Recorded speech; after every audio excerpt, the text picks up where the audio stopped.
মিটিজোড়া ধারাবাহিকে আমরা দেখেছিলাম রায় অনির্বাণ কিছুতেই এক হতে পারছে না। অনির্বাণ রায়কে বলেছে যে তুমি কেন সিমরানের সাথে খারাপ ব্যবহার করো।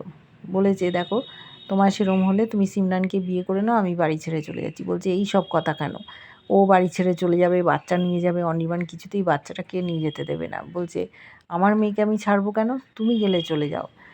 ওদের মধ্যে তুলকালাম কাণ্ড ঘটছে, অশান্তি হচ্ছে। এদিকে দেখেছি সকাল হয়েছে, ব্রেকফাস্ট না খেয়েই অনির্বাণ চলে গেল। রায়ের উপর রাগ। সিমরান ওকে বোঝাচ্ছে রাই তুমি এরম করো না, তোমার সংসার নষ্ট হয়ে যাবে। আমার সাথে অনির্বাণের নিখাদ বন্ধুত্ব, ভাব ভালোবাসার সম্পর্ক নেই। রাই বুঝতে চায় না সিমরান মেয়েটা খারাপ না।